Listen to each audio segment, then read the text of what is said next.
Well, hello everybody. Hey, what I need to do with you today is I need to cover section R-6 with you.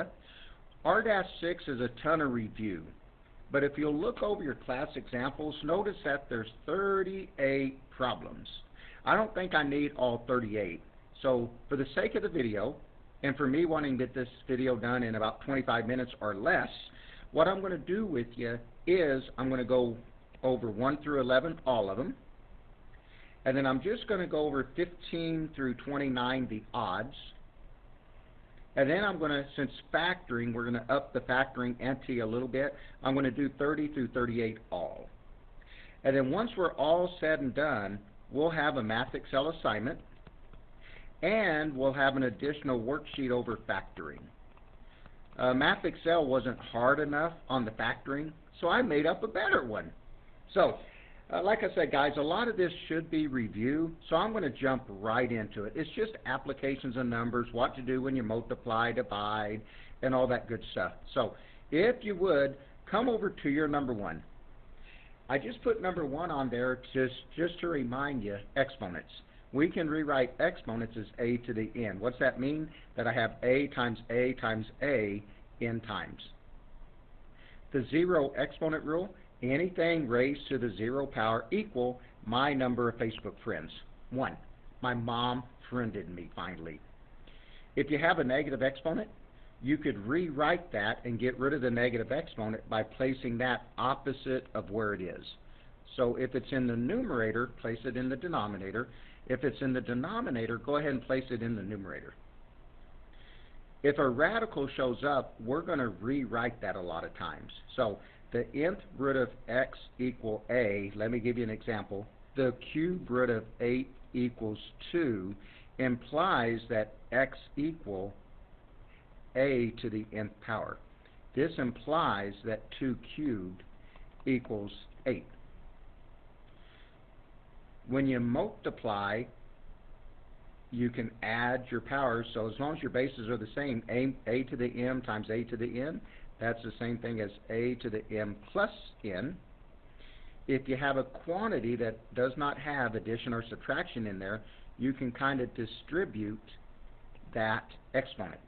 So ab to the m, you could think that as a to the m times b to the m.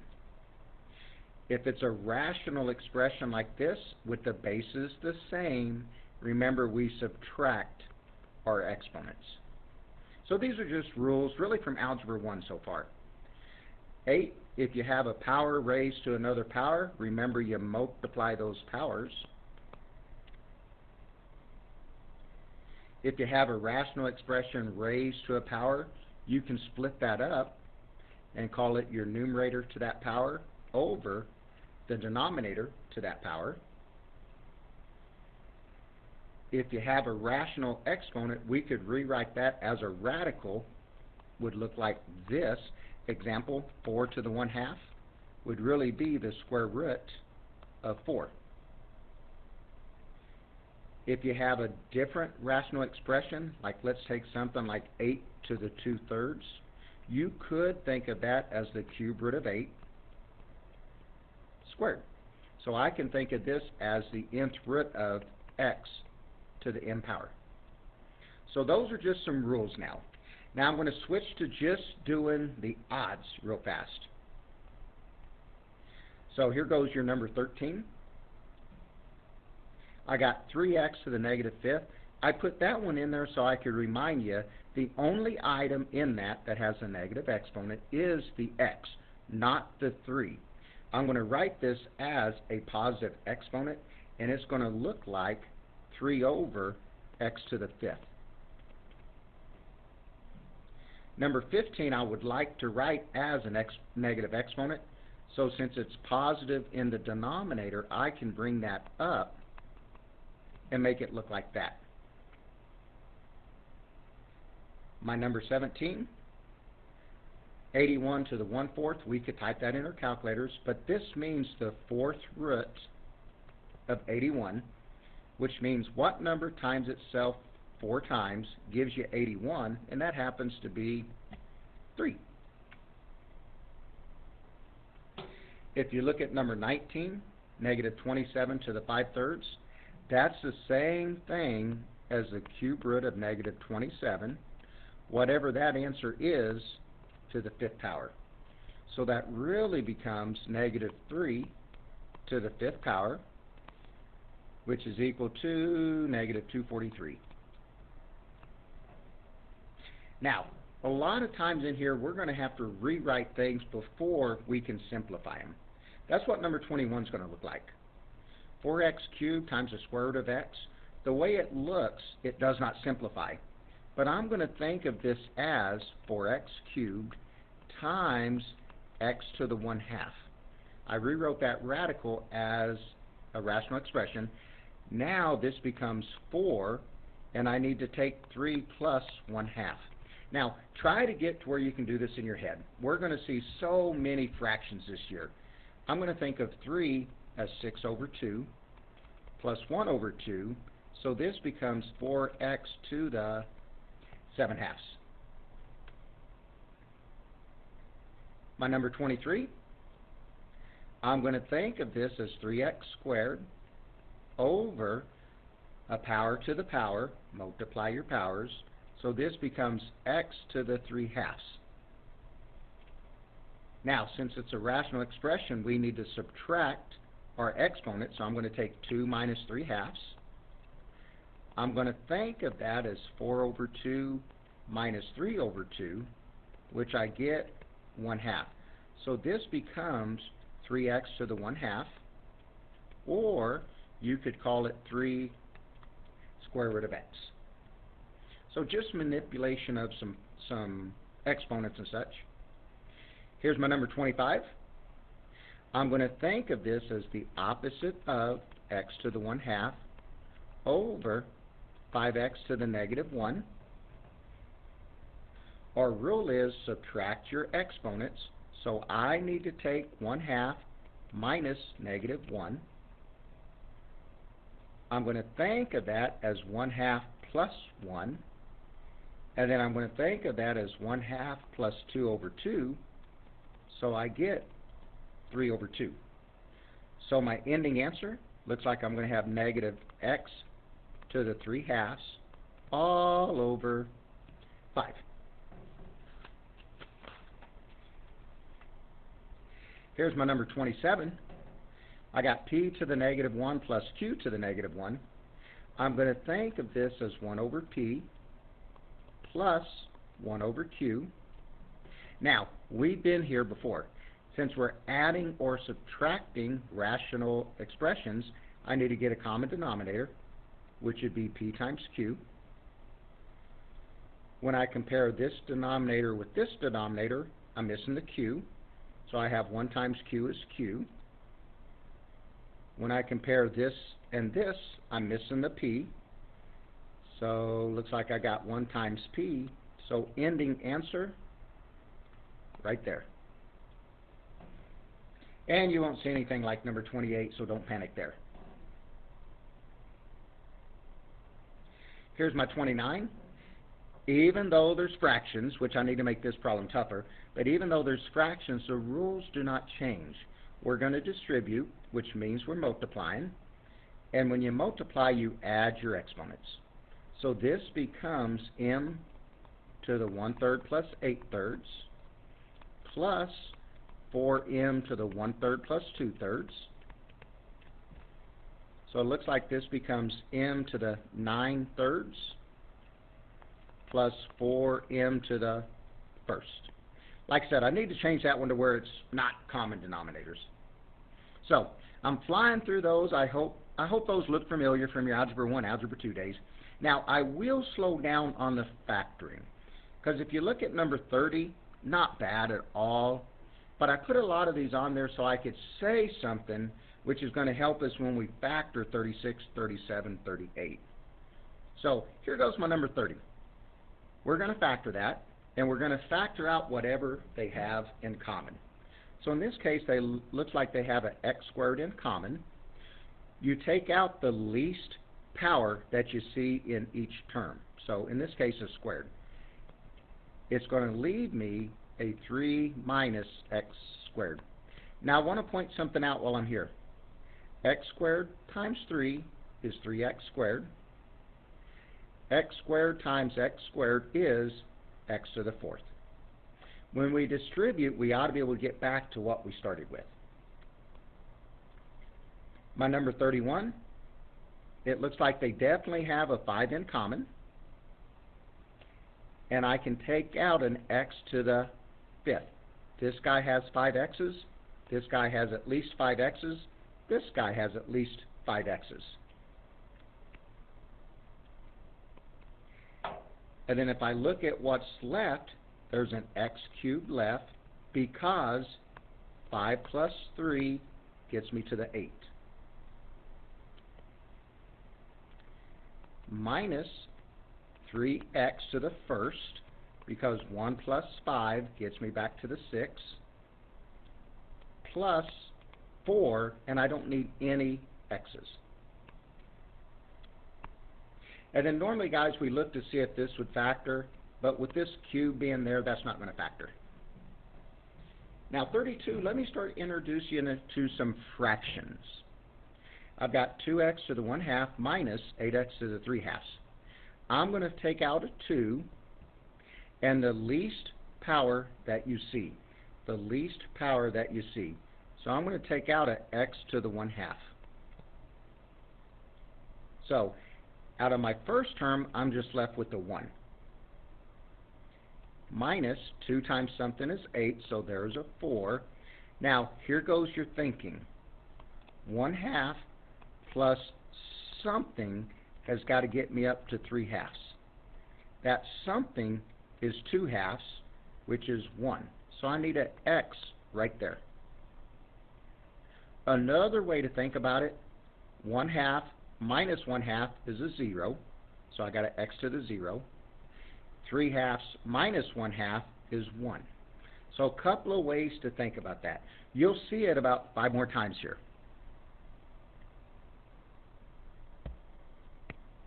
Here goes my number 33. When I look at it, I need to take out the least power, so I'm going to factor out a m to the 1/2.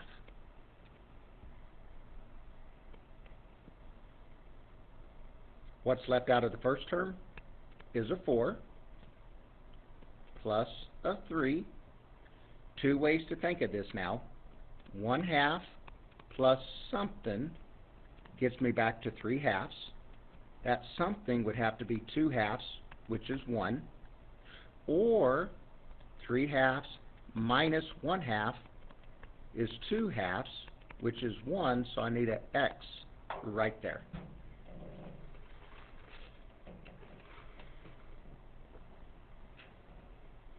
Here goes my number 34. The 5 and the 3 have nothing in common, but I'm going to factor out the least power that I see. So I'm going to factor out an x to the negative 1/2, the lowest power that you see. So out of the first term, there's definitely a 5 left over. Out of the second term, there's a 3. Now, here goes your thinking again. Negative 1/2 plus something has got to get me to 3/2. Well, negative 1 plus what gets you to 3? That's going to be 4/2, which is a 2, so I need an x squared. That's one way to get that. The other way, negative 1/2 minus 3/2, and then I can get to my squared. The best way to think about it, though, is just what it takes to add to get there. Negative 1/2 plus what will get me to that 3/2. Now, notice I put another blank. We need to get rid of our negative exponents. It's not proper to leave a negative exponent. So my ending answer becomes 5 plus 3x squared over x to the 1/2, or you could write it as that. Last year in FST and in geometry before, you could not leave a radical in the denominator. It's okay now. It's okay now.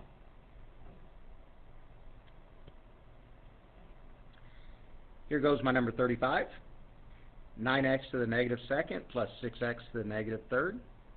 Between the 9 and the 6, there's definitely a 3 in common. We're going to factor out the lowest exponent that you see. So in this case, x to the negative third.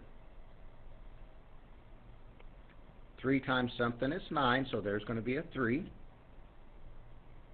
Here goes the thinking. Negative 3 plus something has got me to negative 2, because I'm trying to decide what to put right there. Negative 3 plus something's got to get me back to negative 2. That something is going to be 1. So I'm going to have a 3x to the first. So just a 3x. And then I got plus 2. Ending answer, let's get rid of that negative exponent. Be careful. In the numerator will be this 3 and a 3x plus 2. And in the denominator will be x cubed. Then it looks like I've just got 3 more.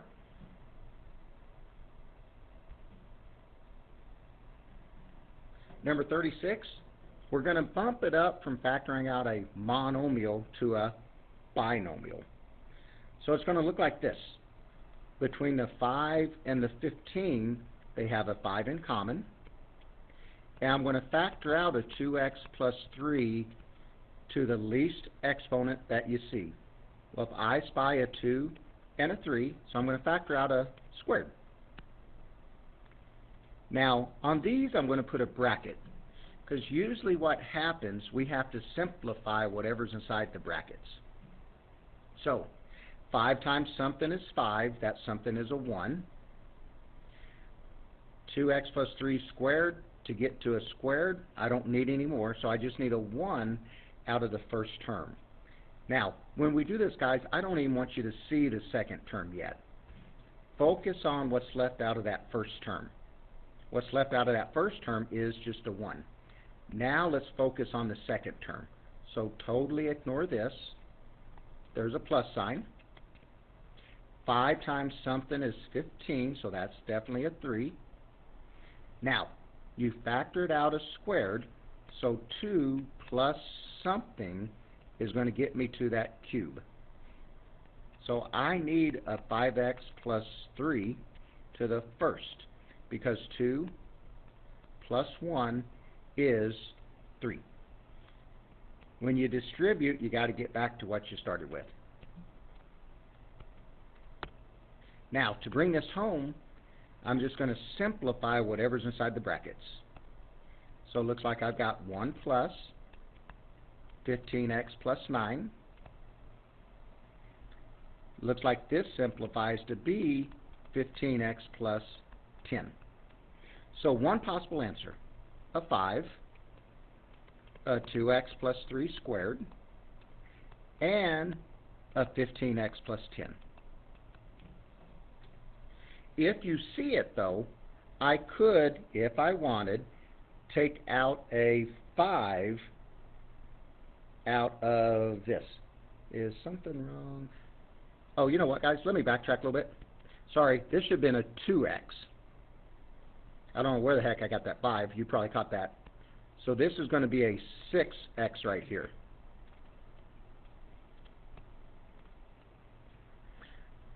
Must be Labor Day and I'm making a video.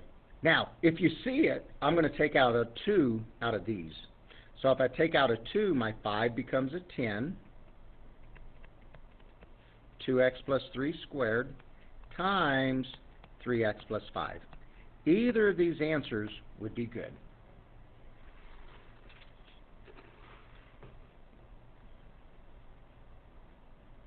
Here's my 37. Looks tough, so kind of peek at it, but keep in mind, guys, this is the first term, all of that. This is my second term, all of that. So let's just start beating it up. Between the 3 and the 9, I can factor out a 3. It looks like they each have x plus 1 in common to the lowest power that you see, which would be a 1/2. they each have a 2x minus 7 in there to the lowest power that you see, which would be a 3/2. Now I'm going to put a bracket. Now once again, guys, totally ignore this second term.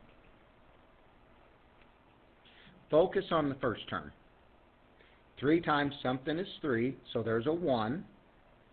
To go from an x plus 1 to the 1/2 to an x plus 1 to the 1/2, I don't need anything. But I'm missing some 2x minus 7s. So my thinking is 3/2 plus what will get me to 5/2. Well, that something's got to be 2/2, which is 1. So I need a 2x plus 7 to the first. Now, there's a plus sign, so let's put a plus. Now, totally ignore this first term here. Get it out of the way. 3 times something is 9, so I definitely need a 3. X plus 1 to the 1/2 is different than x plus 1 to the 3/2, so I need an x plus 1 to the first, because 1/2 plus 2/2 gets me to 3/2, so there's a 1 right there. I'll close my bracket off because the 2x minus 7s are the same. Now let's just simplify what's inside here. So I've got 2x minus 7 plus 3x plus 3. So it looks like this simplifies to be 5x minus 4. Ending answer. There's a 3. There's an x plus 1 to the 1/2. There's a 2x minus 7 to the 3/2. And a 5x minus 4. Notice the times right here. Don't add in an addition sign because this is all multiplication. So there's the ending answer on that one. And then there was one. Number 38. Here's your first term. Here's the second term. They have no number in common because there's a 10 here and a 1 there. I'm going to factor out an x plus 1 to the smallest power that you see, which is negative 1/2. I'm going to factor out a 2x minus 3 to the smallest power that you see, which is 3/2. And then a bracket. Once again, totally ignore this second term for a minute. Focus on the first. To go from a negative 1/2 exponent to a negative 1/2 exponent, you don't need anything. So I don't need any x plus 1s. But let's focus on this 2x minus 3. To go from a 3/2 to a 5/2, you need something, and that something is 2/2 or 1. So I need a 2x minus 3. Now, there's a plus sign right there, so I'm going to put plus. There's no number here, so I need a 10. Focus on the x plus 1s for a second. They are different. So I need to go from a negative 1/2. I need to add something to that to get to 1/2. So that something's 2 over 2, which is 1. So there's a 1 right there. So we have it factored. Now what I need to do, guys, is simplify it. So my brackets become 2x minus 3 plus 10x plus 10. So it looks like I got 12x plus 7. Ending answer. In the numerator is a 2x minus 3 to the 3/2. In the numerator is a 12x plus 7. In the denominator is a x plus 1 to the 1/2. Or you could write that as the square root of x plus 1. And then once again, you can leave it because we're in calculus now.